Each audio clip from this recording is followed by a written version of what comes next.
ஒரு 9-10 வருஷத்துக்கு முன்னால் எங்களுக்கு தண்ணீர் பிரச்சனை ரொம்ப. அதனால் என்ன பண்ணோம், இந்த ஒரு குட்டியை நாங்களே மேனுவலாக ஆளுங்களை வச்சு 17 அடி 7 அடி 7 அடியா 9 அடி டெப்த்து, 17 அடி நீட்டு, 10 அடி அகலம். இந்த தண்ணி எங்கேருந்து வருதுனாக்கா பக்கத்தில் போர், பக்கத்தில் இதனுடைய கார்னர் போர் போட்டிருக்கிறோம். இதுலேருந்து தண்ணியை இதுக்கு விடுறோம். இது எதுக்கு விடுறோம்னாக்கா தண்ணி தேவைப்படாது, நிலத்துக்கு தேவைப்படாத நேரத்தில் விட்டோம்னாக்கா இந்த குட்டை ஃபுல்லாகும். இதில் ஊறுற தண்ணி திரும்பவும் போருக்கு தான் போகும். இங்கே தண்ணீர் வாழ்வாதாரத்துக்காக வேண்டி ஒரு பண்ணை குட்டை அமைச்சிருக்கிறோம். அந்த பண்ணை குட்டையில் மீன் வளர்கிறதுக்காக மீன் வளர்ச்சிருக்கோம். இது கமர்ஷியலாக கிடையாது, நம்ம வீட்டு யூஸுக்காக வேண்டி பிடிச்சி சாப்பிட்றதுக்கு இது பயன்படுத்துகிறோம். இந்த பண்ணைக்குட்டை அமைக்கிறதுக்காக வேண்டி என்னுடைய சொந்த செலவு எதுவுமே கிடையாது. அரசாங்கமே இடம் கேட்டு இதுக்கு பண்ணைக்குட்டி உங்களுக்கு இந்த அளவில் வெட்டி தரேன் அப்படின்னு சொன்னாங்க. நானும் ஒத்துக்கினேன். வெறுமனே விவசாயத்தை மட்டும் நம்பினா போதாது. இதில் பலவிதமான இதெல்லாம் மாற்றி யோசிக்கணும்னு சொல்கிறாங்களா, அந்த மாதிரி நிறைய நம்ம மாற்றி யோசிக்கிறதுக்கு நிறைய இது இருக்குது. வருமானம் எடுக்கிறதுக்கு தின வருமானம், நாள் வருமானம், வார வருமானம், மாத வருமானம். இந்த பண்ணைக்குட்டியை வெட்டி கொடுக்கறதுக்கு அரசாங்கம் 100 நாள் வேலை வாய்ப்பு தான், காந்தி வேலை வாய்ப்பு திட்டம்னு ஒன்று வருதுங்களா, அதுங்களுக்கு வேலை கொடுக்கறதுக்காக வேண்டி எங்ககிட்ட அணுகுனாங்க. 2017-2018 ஸ்கீம் இது. வெட்டி கொடுத்தது எனக்கு 2 விதத்தில் இப்போ எனக்கு ரொம்ப நன்மையாக இருக்குது. தண்ணி சர்க்குலேஷன் ஒன்று, அதே சமயத்தில் எங்களது தாழ்வான இடம். இதோட மேடான இடத்துல மழை பெய்யுற ரெயின் சீசனில் எல்லா தண்ணியும் எங்கள் கழனி பக்கம் தான் வரும். இந்த சைடில் தான் நாங்கள் வெட்டி இந்த குட்டையை ரப்பிக்கும். ஃபுல்லாகிடும் மழை காலத்தில். இந்த குட்டை ஃபுல்லாகிடும். வேற திருவண்ணாமலை மாவட்டம் போடூர் வட்டம் காலசமுத்திரம் கிராமத்தில் வசிக்கும் ஆர்பி முனிசாமி இயற்கை விவசாயி. இப்போது நான் இங்கே தண்ணீர் வாழ்வாதாரத்துக்காக வேண்டி ஒரு பண்ணை குட்டை அமைச்சிருக்கிறோம். அந்த பண்ணை குட்டையில் மீன் வளர்கிறதுக்காக மீன் வளர்ச்சிருக்கோம். இது கமர்ஷியலாக கிடையாது, நம்ம வீட்டு யூஸுக்காக வேண்டி பிடிச்சி சாப்பிட்றதுக்கு இது பயன்படுத்துகிறோம்.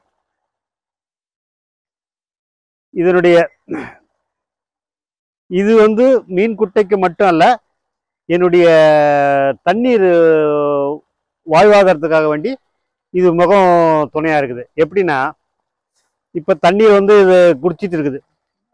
இப்படி இந்த பக்கமாக தண்ணீர் இப்போ குதிச்சுட்டு இருக்குது. இந்த தண்ணி எங்கேருந்து வருதுனாக்கா பக்கத்தில் போர்,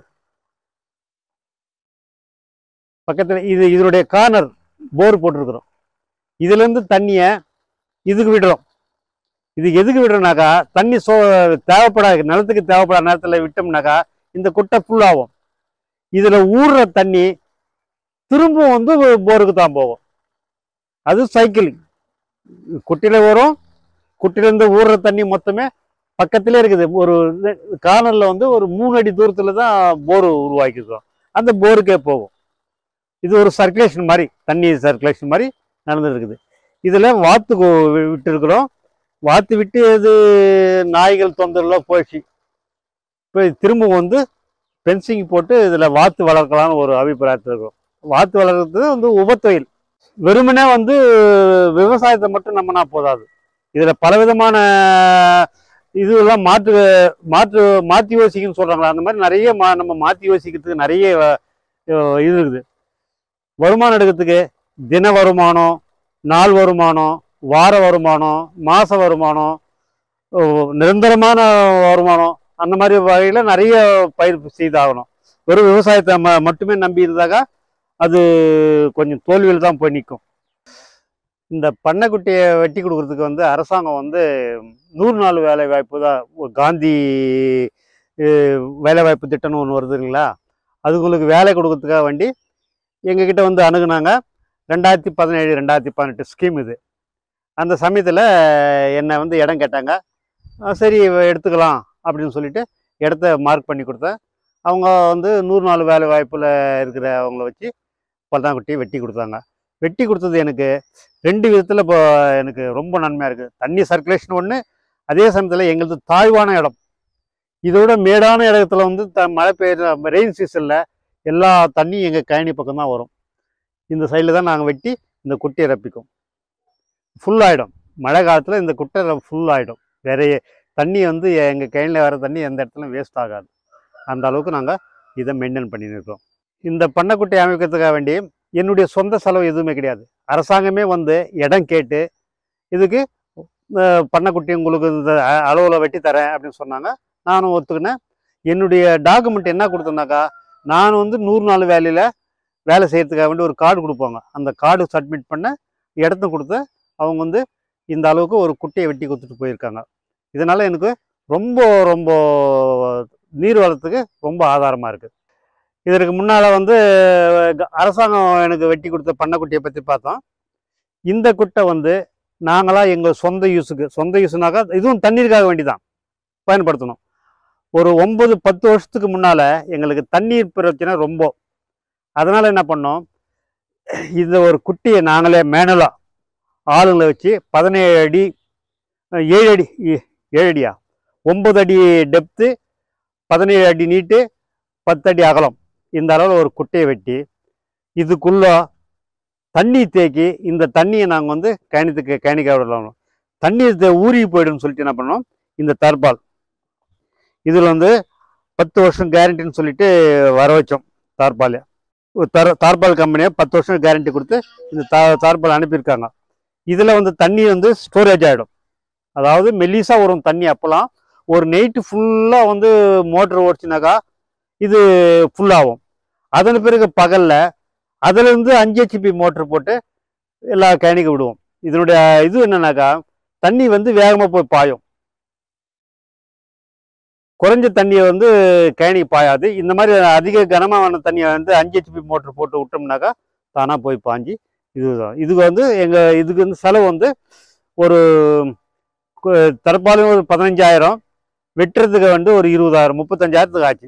இதுக்கு வந்து நாங்கள் சொந்தமாக செலவு பண்ணோம். இதுக்கு வந்து மார்னிங்லாம் எதுவும் கிடையாது. ஆனால் இந்த அளவுக்கு குட்டை வெட்டி கொடுத்து கட்டிட்டு செங்கல் கட்டடமோ இல்லை சிமெண்ட் கட்டடமோ கட்டினா மார்னிங் கொடுக்குறோன்னு சொல்கிறாங்க.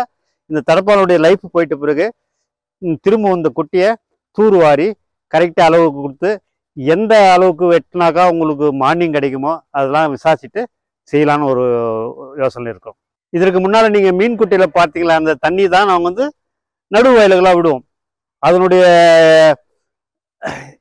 எச்சங்கள், அதாவது மீனுடைய கழிவு, அது உள்ளே இருக்கிற எல்லா விதமான வாத்தினுடைய எச்சம் இதெல்லாம் வந்து நல்ல காரம் ஆயிட்டதுனால தண்ணிக்கு விடும்போது பாசன தண்ணியாக விடும்போது எனக்கு வந்து அது சப்போர்ட்டிங்காக இருக்குது. சப்போர்ட்டிங்னாக்கா சப்போர்ட்டிங்கில் இருக்குது. இயற்கை உரத்தில் அது மாறிடுது.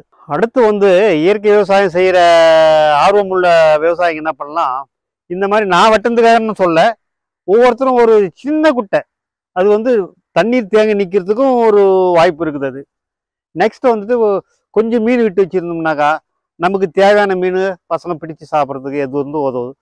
அதே மாதிரி அதில் இருக்கிற தண்ணி நம்ம வெளியே போட்டி கேணிக்கு அனுப்பணும்னாக்கா அதனுடைய காரத்தன்மையும் அதிகமாக இருக்குது. எல்லாருமே வந்துட்டு ஒரு இடத்துல வந்து சாய்வான பகுதி, அவங்க நிலத்துல எதுவும் சாய்வான பகுதி இருக்குது, நல்ல தண்ணி எல்லாம் வந்து சேருது. மழை காலத்தில் நம்ம பக்கம் நிறைய தண்ணி வரப்பு விட்டு தண்ணி போயிட்டே இருக்கும். அந்த தண்ணியெல்லாம் வந்து சேரத்துக்காக வேண்டி ஒரு பள்ளமான இடத்துல ஒரு குட்டை வெட்டி இருந்தீங்கன்னாக்கா நாங்கள் உங்களுடைய போருக்கோ இல்லை கிணத்துக்கோ நீர் வளம் வந்து அதிகமாக கூடும். இது எல்லாமே செய்யலாம்.